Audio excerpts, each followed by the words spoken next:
Assalamu alaikum. Good evening, everyone. I'm Lamiaa Basyoni. I'm a PhD student at Qatar University. And today I'll be talking about the topic of my PhD research, online surveillance, and how can we resist it.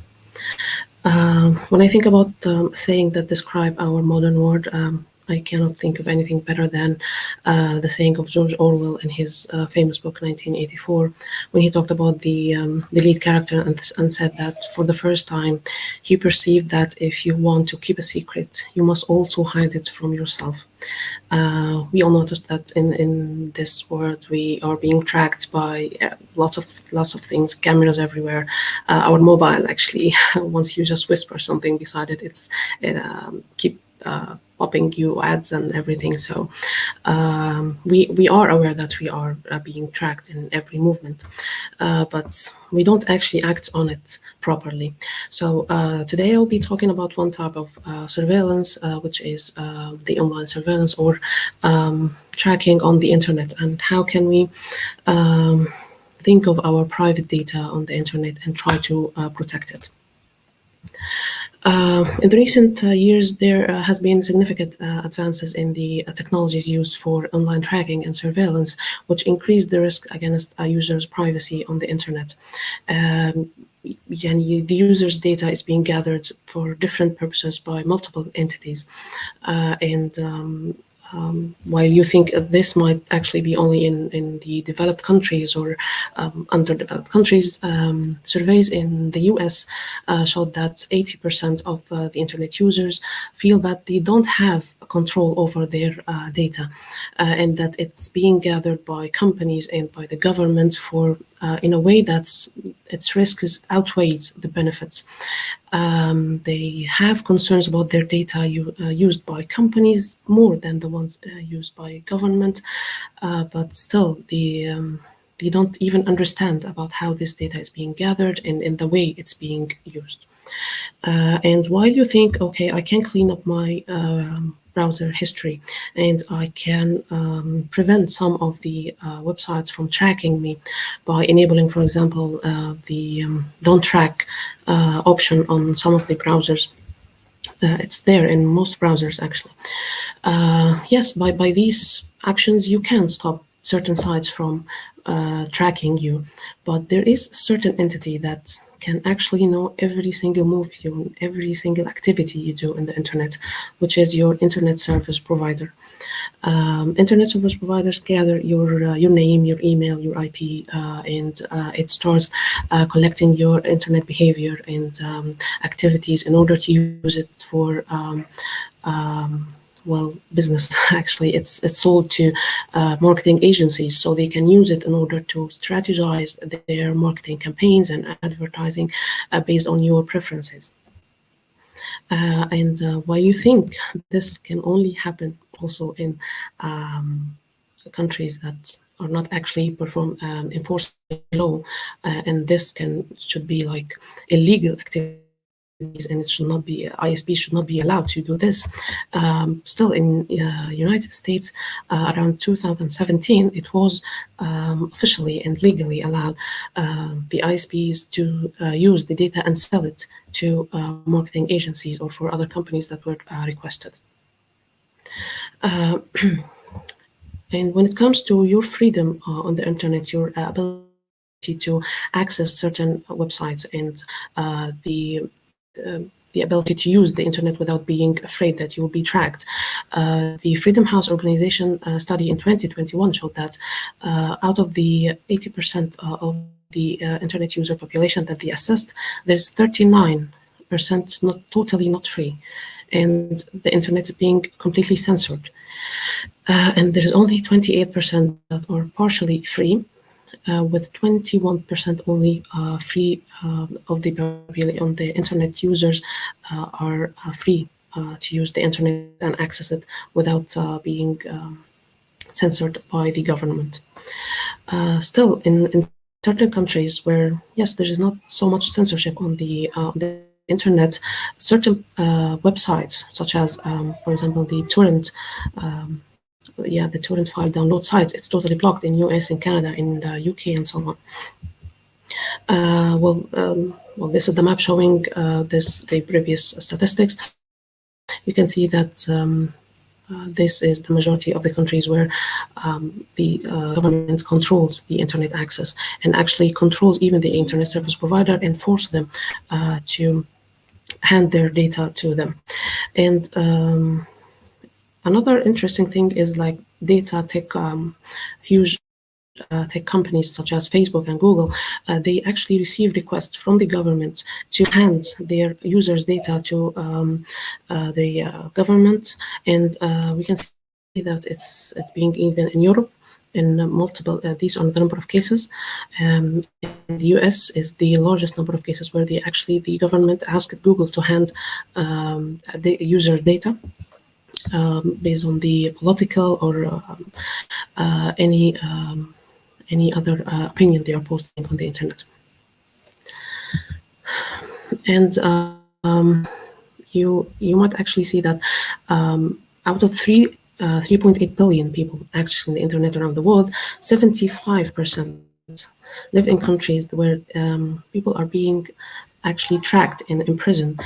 And this is a different level of impact of online surveillance. While so far for most of us, it's annoying to have to know that your data is out there being used by companies, and it's really frustrating to keep seeing advertising and things like this, but in some countries it reaches the level of physical harm for individuals. They are being tracked, they are being imprisoned for posting content related to political, social, or religious issues. As it has been found in cases in more than 55 countries, people were actually tracked because of their posts on the Facebook, and Instagram, Twitter, TikTok, you name it, any application, any website on the internet, once they post something that is, it's not, it's against the government policy, they were tracked and imprisoned, and some of them were went into trial and actually sentenced to death.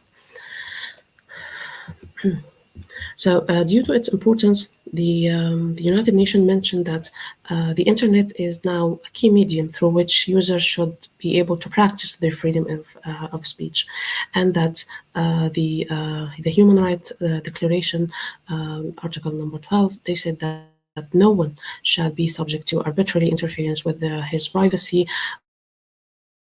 family, home, or correspondence, and the law should actually provide against this. Internet is not like something. It's essential in the modern life. So, it's kindly. It's spreading so fast. The online surveillance is spreading so fast, and it has like harmful impact on the humanity. That's why we can easily say that online surveillance is becoming a pandemic in the modern world. And as we were advised by doctors to use masks to protect ourselves from the pandemic, tech pros advise you to use masks online data from being tracked. There are several ways to use to actually protect your data. You can start by using virtual private networks or VPNs. In a simple way, VPNs, you can conceive it as a tunnel between you and your destination on the internet, and every traffic goes through this tunnel is being encrypted. However, there is a third party involved here. The VPN provider controls, after all, the encryption and the traffic over the VPN. So, still, with the awareness of the importance of data privacy increasing over the past years, the use of VPNs are actually increasing around the world, and we can see that in Europe, I consider the governments are not actually censoring the internet that much, but users are more aware of the importance of protecting their private data on the internet. So that's why you can see that 38% of the VPN usage is in Europe, while underdeveloped countries does not have that much of aware of how to protect their data or why they should actually protect their data. So we can also see that 3.9% of the VPN usage in these countries. Also, when we consider the age groups using VPNs to protect their data online, you can see it's mainly amongst the younger users, while users starting like 30, 35 years old and above, they do not represent more than 15% of the VPN users around the globe. Another actually interesting statistic showed that female are less aware of how to protect their data, or they are not actually engaged in using this kind of methods to protect their data. And I believe we should use this kind of events and celebrating women in technology and try to spread this knowledge and try to engage more females into protecting their data and use proper ways to protect themselves and their privacy on the internet, while actually most of the people who are subject to this kind of cyber crimes in many ways are females. As we mentioned, the main issue here with VPNs, well, it's good. It's a good method. It's fast. It's effective. It your data and your traffic is encrypted, but there is still a VPN provider included, and this VPN provider, after all, is a company that has to be registered within your country and with the government, and it has to pay taxes. It has to follow the country legalization. So if we're talking about the country that is performing some sort of dictatorship and they are actually controlling the internet service provider or even VPN providers, it might actually be an issue at this point. So there is another methods used. You can use it to protect your data on the internet is the anonymous communication networks.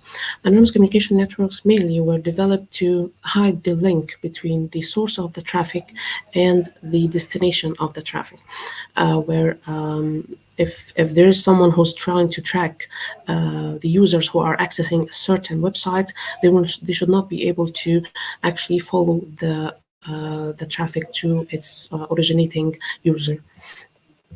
So one famous example here is Tor network.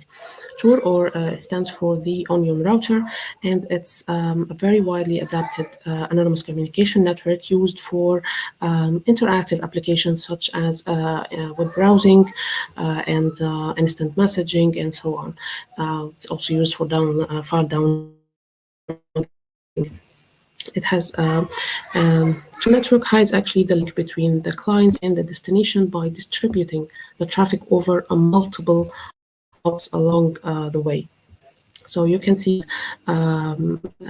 here we have no direct link between the client and the destination server. So the client here start by creating a virtual path using three and the traffic over this path is encrypted using we receive the first on the path. One layer of the encryption is being decrypted or peeled, and then it moves to the second hop, and a second layer is being built. And actually, this is where the concept of onion routing is were developed. So by the time the message reaches the last hop on the path, the last hop can only see the destination address, but it has no idea of the first or the originating source of this traffic. Also here, the first hop of the path only know where the traffic started, but it has no idea of the destination. So that's why anyone who's trying to track traffic here on this website cannot find the link between this traffic and the actual user.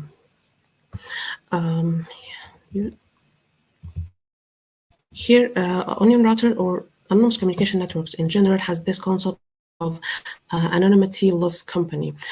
The more users there are on the network, the larger the anonymity set is, or harder it is for any malicious user or any entity who's trying to track the user. It will be harder for them to identify the certain user within this anonymity set. So the more users on the network, the harder it is for attacker or any government or any company who's trying to identify the user. So that's why it's important to encourage users to adapt the Tor network and use it to protect their sensitive data, especially on the internet. One issue is, over the past year, starting 2003, Tor was first introduced, and it has been increasing rapidly in terms of the number of users and the number of relays. Here in 2021, we can see that it reached more than 6,000 relays. These relays are mainly offered and controlled by volunteers. So it's decentralized. The network is totally decentralized and not controlled by a single entity. So it's really hard for anyone to collect enough data about the traffic to track it to its origin. The number of users on Tor reached more than 2 million users over the past year only, and it has been, I think it went up to 3 million starting 2022. However, this rapid increase in the network created some sort of performance issues. Again, the network is mainly controlled by volunteer, and the number of relays is not that much to cover or to provide enough bandwidth for this kind of traffic. So this encouraged more researchers to look into the main flaws in Tor network and the main problems in the design that make it fail to accommodate this kind of traffic, and then try to propose different approaches in order to enhance the performance. Actually, this was the motivation for our research. We proposed 3 different approaches to enhance the performance of Tor by addressing 3 different problems in its design. And one of the solutions that we proposed actually we did implemented fully into Tor, and the performance again was significantly improved using our solution. So hopefully it will be adapted in the official implementation of Tor and can be used. And in this case, it will motivate more users to adapt Tor, and will help more internet users to protect their privacy of the internet. I think that will be it for me, and stay safe. Thank you. If anyone have any questions here.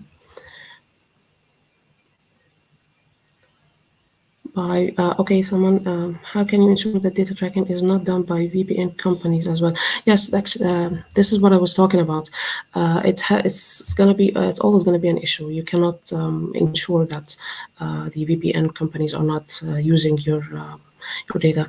There should be a level of trust, of course, but that's why we encourage users to use decentralized solution where you can, especially if you are using or transferring sensitive data, it's better to use anonymous communication networks instead of relying on VPN providers.